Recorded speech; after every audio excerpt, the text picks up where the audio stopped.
When did you become the very thing you swore to destroy? I make video games and 95% of my career have been on consoles. Had to help out a team at work a few years back with a mobile game, and they made me add in the bit where the pop-up comes up asking you to rate the game. I died a lot inside then, much better than those dickheads adding ads with no close signs. I hope they get an ad too, or when they know when you're going to be touching TH screen in a specific area and throw an ad right in there. Just in that perfect time where your brain has made the decision to move your finger and before your finger has hit the screen. By the way guys, if you are enjoying this video so far, don't forget to like this video and subscribe to the channel. It will help us out quite a bit, and if you don't enjoy the videos in the future anymore, you can always unsubscribe. Let's get back to the video. When I got put in charge of people at work, I said I was gonna be a cool boss. And then I realized that there's a lot more to it, and these idiots are fucking up, and I have to answer for it. This hits home. Working from the bottom, you make good friends and you all swear you won't be that dickhead who is the boss. Then you get promoted and become that dickhead. The way I see it is to take the knowledge you got from your boss and don't do the dumb stuff you hated, but all in all you just gotta be the boss, not a Michiel Scott. I tried to quit smoking using Chantix in 2008/2009. It didn't work because the nightmares were so graphic and scary. I had to before I stopped taking it. I don't remember the first one, but the second one, I killed a guy by removing his limbs very slowly. It really grossed me out. Didn't realize I was capable of that sort of barbarity even in some unlocked portion of my mind. Now I do autopsies for a living. It's weird that element of my absolute worst nightmare is part of my day to day. Had a cop ask me to remove a guy's hands a couple weeks ago, and it's literally not even crossed my mind a second time until just now. I always said I hated people who were just content in their jobs and didn't want to rise up. I love the work I do, and I want to get to the highest skill set of it, but frankly I'm not sure if I'm interested in a real promotion at this point in my life. Edit. I see a lot of questions asking why I would hate people for being happy. Younger me was selfish and didn't understand happiness in a job, only money. In my previous career I practically killed myself to get and work at management level, burned out at 25, even though I was passionate about the work. Now I'm in a new field and truly enjoy all of the work I do. And I get it. Putting in time doing something you enjoy and being appreciated for it means everything. That's how I've always been, cause what's the point in working yourself to death? That would be wasting my life and my time with my friends/family. There's so much I have left to do in this lifetime. A job just allows me to do those things. Edit. For those of you telling me climbing ranks equals more money, less work to do. I know, haha. I'm just in one of those fields where you want to stay close to the work. Therapy. The day I told my daughter she can't have ice cream for breakfast, similarly, the first time I answered the 5 millionth question why with, because I said so. It just came out uncontrollably. I didn't know how to stop it. D. Edit. For the curious and or judgmental, kiddo was 5 and was stalling on purpose so we wouldn't leave on time for school. They were asking why they had to put on shoes, followed by the "but why" game, sassy edition, without wanting the actual answers or reasons. We all know the game. Fastest I got my nephew to ever shut up was with a "why what," essentially requiring him to formulate a coherent question based on the answer I'd just given him. Seemed to break the little fucker. In the late 80s, early 90s, I was a typical skater/punk/metalhead teen. I swore up and down I would never settle down. I didn't want some 9-to-5 life with the house and family. I'm happily married, have a great career, and love every second of it. There are times when I sort of wonder what my life would have been if I just kept doing what I was doing. But I'm pretty sure I would be miserable. Screwing around and partying is fun when you are 17 to 23, but in my 40s. Fuck that. I'm tired. Edit for clarification. I couldn't be happier with how my life is and how it's going. It's not about making good money or having a nice house. It's about enjoying my life and enjoying being with my wife and daughter. I'm glad I didn't stick to those ideals of being the lone rebel. I'm sure it works for some people, but in the end it wasn't the life I really wanted. I didn't sell out as one person said. I found a better life. And I still skate in my late 40s. I just don't do handrails or big gaps. I skate curbs and parking stops. I partied a lot my freshman year. Now, 10 years later, I can have a couple of beers and have a good time, but any more than that, and I'll be paying for it for days. When I realized I have a lot of the same toxic/abusive patterns as my father, yep, same here. When I first met my now husband, I had this realization moment when we were discussing something, and I made him cry. I immediately had this understanding that I had just done what my own father had always done to my mother growing up.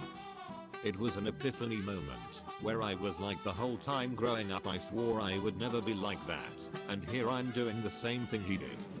It took a lot of work and help from my husband, but it took a while to essentially deprogram myself. We have a happy and healthy relationship now, and I'm thankful every day that he stayed and helped me become a better person. My entire life, while growing up, all I wanted to do was be a police officer. Received my bachelor's in political science and minored in legal studies and criminal justice. Received my master's in criminal justice. Scored top 5 in physical and written exams at every agency I applied. No criminal history and no previous drug use. I was denied by every single agency. Entered law school, applied for an internship at the DA's office while in law school, was denied. Passed the bar and applied at the district attorney's office as a criminal prosecutor. Denied even though I had criminal law experience and my courses emphasize criminal law. Now I'm a criminal defense attorney. Edit, this blew up overnight. Thank you all for the upvotes. I'm not sure what the questions or conversations entail, but I'll try and get through all. If you can't join M, beat M. I play a boffer sport that's a LARP on paper, but in reality offers very little roleplay. I have never liked RP and LARPs, and prefer to swing stick and hang out with my real friends, not their edgy personas. Well, recently I became leader of a small LARPing group. About 15 AMGAD players looked to me for leadership. A couple of them mentioned that they really like roleplay, a couple more agreed that it would be fun to try it, and all these shiny new players got super excited to make characters and run through scenarios. And anyway, now I write micro quests, complete with NPCs and fake gold, for them to play through a couple times a month. Oh man, my cousin and her fiancé are really into that buffer stuff. When I was a teenager I went to play with them, once the group was all guys, aside from my cousin. My uncle, not her father, who ran the group, suggested the guys would have another princess to rescue. I hit him with my sword and said not fucking likely. He laughed and hit me back. Good times. I used to find it weird that people getting depressed over not having BF/GF and desperately looking for one. 5 to 6 months ago my relationship of 2.5 years ended, and I'm all alone. I feel kinda lonely and down. I feel like I need a romantic relationship, but there is COVID, so I hardly see people. I'm not yet desperately looking for a relationship, but I'm heading that way. IDK, if this helps, but here goes. I used to be that dude too. I was very desperate to get in a relationship, because that way I'd have unrestricted affection and care and love, etc. But I wasn't able to ever find one. I thought that I needed to be in a relationship. It wasn't until some deep thinking that I realized that I was actually loved. I remember my parents and what they do for me. No one will ever love me like my parents. And I remember my friends. They were always very supportive and tried their best to be understanding, even though we were all just high schoolers. I don't need a girlfriend. I know now that I'm already loved and appreciated by my parents and friends. Even when I fail to meet their expectations, they pick me up and try to make things better. They love me for who I am. I hope you have friends and family who are like that too. At my night job, we have a worker who has a bit of a panhandling issue, always setting out a tip jar and giving sob stories in order to get more tips.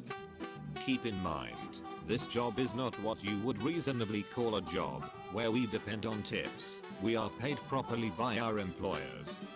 Usually the first thing I would do when relieving her shift is put away the tip jar, cause I'm not about to try to separate my regulars from even more of their money.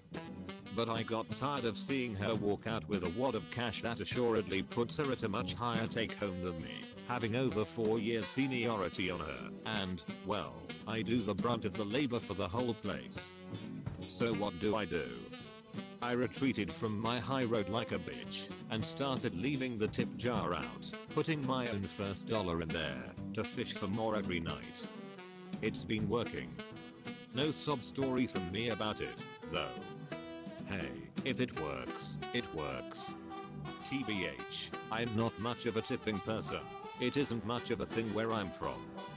But I do understand the fact that sometimes you need to go the extra step to bring home something extra. Appreciate you not choosing the sob story route. Good luck and I hope things get better for both of you. I remember watching a medical show with my mom when I was 9 or 10 and the patient had self-harm scars and had attempted suicide. I told her I didn't understand why people were like that and why they would ever think that would solve anything. 9 years, serious contemplation of suicide, and a depression diagnosis later. I unfortunately understand it. Wow, I never expected this to get as much attention as it did. This is my first award too. That being said, I do want to tell each and every one of you that comes across this comment that I'm proud of you. You're doing amazing and thank you for not letting this callous world dull your sense of caring. I'm not the best with words, but I also want you to know that there is a light at the end of the tunnel. So to speak, it may not always be apparent and the journey might be long, but it's there, I promise. I've met that beast. Glad you're still alive. I can't promise it will be worth hanging in there, but I can promise that death is still worse back at you. I'm glad you're alive. Too, it's encouraging to hear stories of those who have also been there and lived to tell the tale. I hated hippies when I was young. Long story, but it was my upbringing.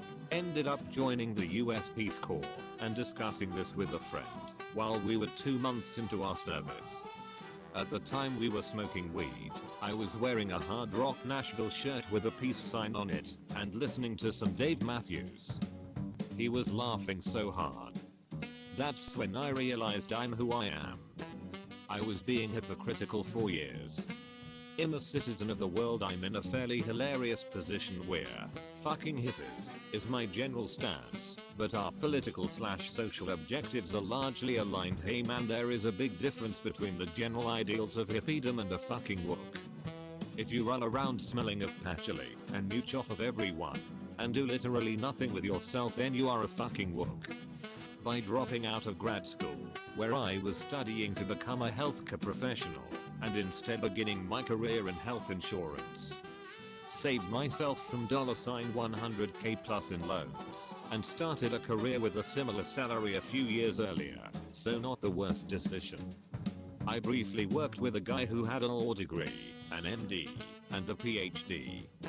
He was smart, and they were all generally relevant to what he did, but he worked for the government with a salary of around $150K. 10 plus years of advanced education for $150K isn't worth it. It wasn't even a cool field. I hope for him the learning was its own reward. Usually the point of an MD/PhD is to become a super medical research doctor. Adding the JD doesn't make a ton of sense. JD plus PhD is basically patent law. I just think I'm the kind of adult that the child version of me would have hated. In what way? A lot of cynicism. A lot of dark humor, self-deprecating humor. Coping through intellectualization. Not being open and honest and expressive. Thinking about everything before I say it. Not spontaneous. Not comfortable with affection, unless it's someone I'm having sex with. Very concerned with appearances, with what others think of me, or proving something. Bitter. When I was a kid, I thought adult me would have babies as soon as I could, so that I could make my own friends. I wanted to have lots of pets too. I would bake cakes. I would go camping. I wouldn't be sarcastic, but I wouldn't be a kiss ass either. I would be genuine and authentic. Affectionate but not in a weird invasive way that so many adults seem to be. Not uptight. Understanding. This is the end of the video. Thank you guys for staying with me till the end. If you enjoyed watching this, you might as well watch these too.